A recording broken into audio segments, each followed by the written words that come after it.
ਭੀਮ ਚੰਦ ਧੰਨ ਧੰਨ ਸ਼੍ਰੀ ਗੁਰੂ ਗੋਬਿੰਦ ਸਿੰਘ ਜੀ ਮਹਾਰਾਜ ਤੋਂ ਹਾਥੀ ਅਤੇ ਚਾਨਣੀ ਲੈਣ ਵਾਸਤੇ ਬੜਾ ਮਿੱਠਾ ਬਣ ਕੇ ਸਤਿਗੁਰ ਜੀ ਨੂੰ ਮੇਲ ਮਿਲਾਪ ਰੱਖਣ ਵਾਸਤੇ ਸੁਨੇਹੇ ਭੇਜਦਾ ਰਿਹਾ। ਪਰ ਸਤਿਗੁਰ ਜੀ ਅੰਤਰਜਾਮੀ ਸਨ, ਉਹ ਇਸ ਕਪਟ ਨੂੰ ਚੰਗੀ ਤਰ੍ਹਾਂ ਸਮਝ ਕੇ ਉਸ ਨਾਲ ਉਸ ਵਾਂਗੂ ਹੀ ਵਰਤਾਓ ਕਰਦੇ ਸਨ। ਇਸ ਤਰ੍ਹਾਂ ਪ੍ਰੇਮ ਭਾਵ ਦੇ ਦਿਖਾਵੇ ਨਾਲ ਹੀ ਕੁਝ ਸਮਾਂ ਬੀਤ ਗਿਆ।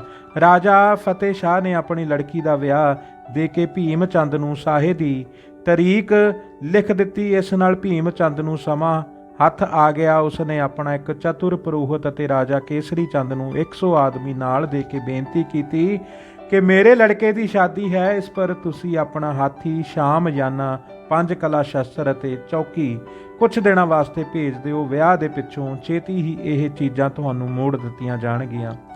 ਸਤਿਗੁਰ ਜੀ ਪਾਸ ਇਹਨਾਂ ਦੋਹਾਂ ਨੇ ਆਨੰਦਪੁਰ ਆਣ ਕੇ ਆਪ ਜੀ ਦੀ ਬੜੀ ਉਪਮਾ ਕੀਤੀ। ਫਿਰ ਰਾਜੇ ਵੱਲੋਂ ਨਮਸਕਾਰ ਕਰਕੇ ਬੇਨਤੀ ਕੀਤੀ ਕਿ ਸਤਿਗੁਰ ਜੀ, ਉਹ ਭੀਮ ਚੰਦ ਦੇ ਲੜਕੇ ਦੀ ਸ਼ਾਦੀ ਹੈ।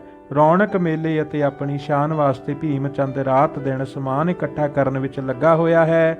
ਸਾਨੂੰ ਉਸਨੇ ਆਪ ਜੀ ਪਾਸ ਭੇਜਿਆ ਹੈ ਕਿ ਤੁਸੀਂ ਜਨ ਨਾਲ ਦਰਸ਼ਨ ਦੇਣੇ ਅਤੇ ਹੁਣ ਆਪਣਾ ਪ੍ਰਸ਼ਾਦੀ, ਹਾਥੀ, ਚਾਨਣੀ, ਚੌਂਕੀ ਅਤੇ 5 ਕਲਾ ਸ਼ਸਤਰ, ਇਹ 4 ਚੀਜ਼ਾਂ ਸਾਨੂੰ ਕੁਝ ਦਿਨਾਂ ਵਾਸਤੇ ਦਿਓ। ਵਿਆਹ ਦੇ ਪਿੱਛੋਂ ਤੁਰੰਤ ਹੀ ਤੁਹਾਡੀਆਂ ਇਹ ਚੀਜ਼ਾਂ ਮੋੜ ਦਿਆਂਗੇ। ਸਤਿਗੁਰ ਜੀ, ਉਹ ਰਾਜੇ ਨੇ ਇਹ ਬੇਨਤੀ ਕੀਤੀ ਸੀ ਕਿ ਇਹਨਾਂ ਦੇ ਨਾਲ 4000 ਰੁਪਇਆ ਤੁਹਾਨੂੰ ਭੇਟਾ ਕੀਤਾ ਜਾਏਗਾ। ਪੰਮੇ ਦੀ ਇਹ 4000 ਰੁਪਇਆ ਭੇਟਾ ਦੇਣ ਵਾਲੀ ਗੱਲ ਸੁਣ ਕੇ ਸਤਿਗੁਰੂ ਜੀ ਨੂੰ ਬਹੁਤ ਗੁੱਸਾ ਆਇਆ ਤੇ ਫਰਮਾਇਆ ਕਿ ਮੰਦੀ ਬੁੱਧੀ ਵਾਲਾ ਸਾਨੂੰ ਇੱਕ ਵਿਹਾਰੀ ਆਦਮੀ ਸਮਝ ਕੇ ਭਾੜੇ ਦਾ ਲਾਲਚ ਦੇਣਾ ਚਾਹੁੰਦਾ ਹੈ। ਸਤਿਗੁਰੂ ਜੀ ਨੇ ਕ੍ਰੋਧ ਨਾਲ ਨੇਤਰ ਲਾਲ ਕਰਕੇ ਆਖਿਆ, ਓਏ ਮੂਰਖੋ, ਇਹ ਤੁਸਾਂ ਕੀ ਆਖਿਆ ਹੈ? ਤੁਸਾਂ ਸਾਨੂੰ ਕੀ ਸਮਝਿਆ ਹੈ? ਨਾ ਤੁਸਾਂ ਅੰਮ੍ਰਿਤ ਛਕਿਆ ਹੈ, ਨਾ ਸਿੱਖੀ ਧਾਰਨ ਕੀਤੀ ਹੈ, ਫਿਰ ਇਹ ਤੁਹਾਡੀ ਭੇਟਾ ਕਿਸ ਪ੍ਰਕਾਰ ਦੀ ਹੈ? ਸਤਿਗੁਰੂ ਜੀ ਨੂੰ ਇਸ ਤਰ੍ਹਾਂ ਕ੍ਰੋਧਵਾਨ ਵੇਖ ਕੇ ਕੇਸਰੀ ਚੰਦ ਨੇ ਹੱਥ ਜੋੜ ਕੇ ਆਖਿਆ, ਜੀ ਅਸੀਂ ਕੀ ਜਾਣੀਏ, ਭੀਮ ਚੰਦ ਦੇਣ ਵਾਲਾ ਹੈ, ਤੁਸੀਂ ਲੈਣ ਵਾਲੇ ਹੋ। ਜਿਸ ਤਰ੍ਹਾਂ ਉਸਨੇ ਆਖਿਆ ਹੈ ਅਸੀਂ ਉਸ ਤਰ੍ਹਾਂ ਤੁਹਾਨੂੰ ਆਣ ਬੇਨਤੀ ਕੀਤੀ ਹੈ। ਫਿਰ ਵੀ ਰਾਜੇ ਦਾ ਤੁਹਾਨੂੰ ਕੁਝ ਦੇਣਾ ਹੀ ਬਣਦਾ ਹੈ, ਕਿਉਂਕਿ ਤੁਹਾਡਾ ਵਿਹਾਰ ਹੀ ਸਾਰੇ ਲੋਕਾਂ ਦੇ ਚੜਾਵੇ ਉੱਤੇ ਹੈ। ਕੇਸਰੀ ਚੰਦ ਪਾਸੋਂ ਇਹ ਗੱਲ ਸੁਣ ਕੇ ਸਤਿਗੁਰੂ ਜੀ ਨੂੰ ਹੋਰ ਵੀ ਬਹੁਤ ਗੁੱਸਾ ਚੜ੍ਹ ਗਿਆ ਤੇ ਆਪ ਜੀ ਨੇ ਦੀਵਾਨ ਆਨੰਦ ਚੰਦ ਅਤੇ ਸੰਗੋ ਸ਼ਾਹ ਨੂੰ ਕਿਹਾ ਕਿ ਇਹਨਾਂ ਨੂੰ ਧੱਕੇ ਮਾਰ ਕੇ ਬਾਹਰ ਕੱਢ ਦਿਓ। ਇਹਨਾਂ ਦੇ ਮਨ ਵਿੱਚ ਜੋ ਹੰਕਾਰ ਹੈ ਉਸ ਨੂੰ ਕੱਢ ਦਿਓ। ਉਹਨਾਂ ਦੋਹਾਂ ਨੂੰ ਬਾਹਾਂ ਤੋਂ ਫੜ ਕੇ ਦੀਵਾਨ ਵਿੱਚੋਂ ਬਾਹਰ ਕੱਢ ਦਿੱਤਾ।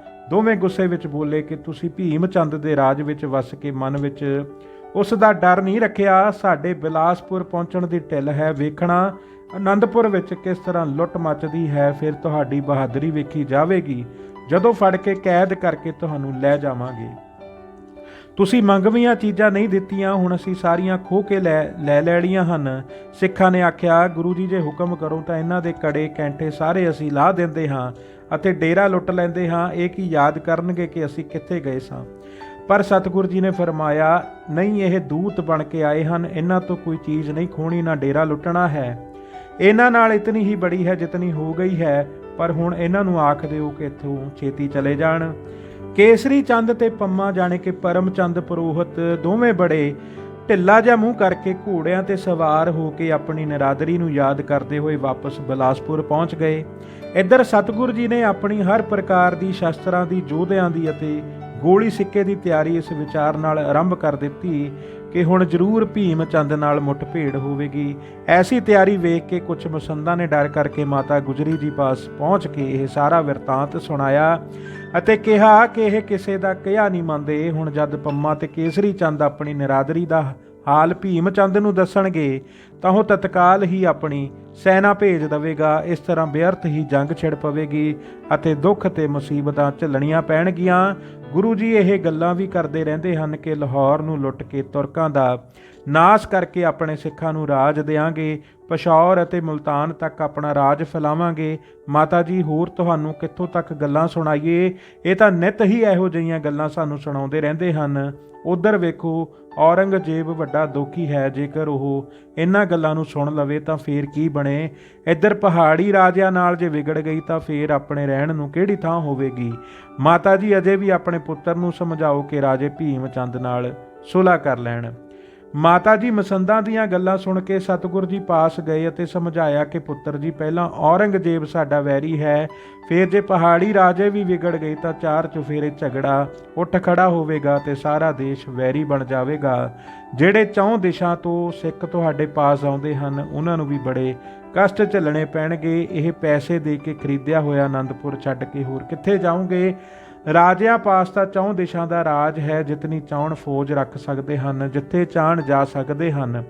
ਨੰਦ ਚੰਦ ਜਾਂ ਹੋਰ ਮਸੰਦਾਂ ਨੂੰ ਭੀਮ ਚੰਦ ਪਾਸ ਭੇਜ ਕੇ ਉਸ ਨਾਲ ਸੁਲ੍ਹਾ ਕਰ ਲਵੋ, ਨਹੀਂ ਤਾਂ ਉਹ ਫੌਜ ਲੈ ਕੇ ਚੜ੍ਹ ਆਵੇਗਾ ਤਾਂ ਮੁਸ਼ਕਲ ਬਣ ਜਾਵੇਗੀ। ਸਤਿਗੁਰ ਜੀ ਨੇ ਕਿਹਾ, ਮਾਤਾ ਜੀ ਅਸੀਂ ਕੋਈ ਝਗੜਾ ਖੜਾ ਨਹੀਂ ਕੀਤਾ, ਪਰ ਜੇ ਉਹ ਹੰਕਾਰ ਕਰਕੇ ਮੂਰਖ ਆਦਮੀ ਭੇਜ ਦੇਣ ਜੋ ਕਪਟ ਭਰੀਆਂ ਗੱਲਾਂ ਕਰਕੇ ਸਾਨੂੰ ਛੱਲਣਾ ਚਾਹਣ, ਤਾਂ ਫਿਰ ਅਸੀਂ ਉਹਨਾਂ ਦੇ ਛਲ ਵਿੱਚ ਕਿਸ ਤਰ੍ਹਾਂ ਆਈਏ? ਅਸੀਂ ਉਹਨਾਂ ਦੀ ਪ੍ਰਜਾ ਹੋ ਕੇ ਵਸਣਾ ਨਹੀਂ ਚਾਹੁੰਦੇ। ਉਹ ਧੋਖੇ ਨਾਲ ਸਾਡੇ ਪਾਸੋਂ ਚੀਜ਼ਾਂ ਮੰਗਵਾ ਕੇ ਜੇ ਪਿੱਛੋਂ ਵਿਗੜ ਜਾਣ ਤਾਂ ਉਸ ਨੂੰ ਪਹਿਲਾਂ ਹੀ ਕਿਉਂ ਨਾ ਜਵਾਬ ਦੇ ਦਿੱਤਾ ਜਾਵੇ। ਯੁੱਧ ਤੋਂ ਡਰ ਕੇ ਅਸੀਂ ਕਦ ਤੱਕ ਰਹਾਂਗੇ? ਅਸੀਂ ਤਾਂ ਅਕਾਲ ਪੁਰਖ ਦੇ ਹੁਕਮ ਅਨੁਸਾਰ ਹੀ ਕੰਮ ਕਰਨੇ ਹਨ, ਫਿਰ ਉਹ ਸਭ ਕੁਝ ਚੰਗਾ ਹੀ ਕਰੇਗਾ। ਜਦ ਮਾਤਾ ਜੀ ਇਹ ਉੱਤਰ ਸੁਣ ਕੇ ਉੱਠ ਕੇ ਚਲੇ ਗਏ ਤਾਂ ਸਤਿਗੁਰ ਜੀ ਨੇ ਸ਼ਸਤਰ ਮੰਗਵਾ ਕੇ ਉਹਨਾਂ ਨੂੰ ਧੂਪ ਦਿੱਤਾ, ਉੱਪਰ ਅਨੇਕ ਤਰ੍ਹਾਂ ਦੇ ਫੁੱਲ ਚਾੜੇ ਅਤੇ ਫੁੱਲ ਮਾਲਾ ਭੇਟਾ ਕਰਕੇ ਪੂਜਨ ਕਰਕੇ ਬੜੇ ਖੁਸ਼ ਹੋਏ। ਇਸ ਤਰ੍ਹਾਂ ਸਤਿਗੁਰ ਜੀ ਨੇ ਜੰਗ ਦੀ ਤਿਆਰੀ ਕਰਕੇ ਯੋਧਿਆਂ ਨੂੰ ਉਤਸ਼ਾਹ ਭਰਪੂਰ ਕਰ ਦਿੱਤਾ। ਧੰਨ ਧੰਨ ਸ੍ਰੀ ਗੁਰੂ ਗੋਬਿੰਦ ਸਿੰਘ ਜੀ ਮਹਾਰਾਜ। ਵਾਹਿਗੁਰੂ ਜੀ ਕਾ ਖਾਲਸਾ, ਵਾਹਿਗੁਰੂ ਜੀ ਕੀ ਫਤਿਹ।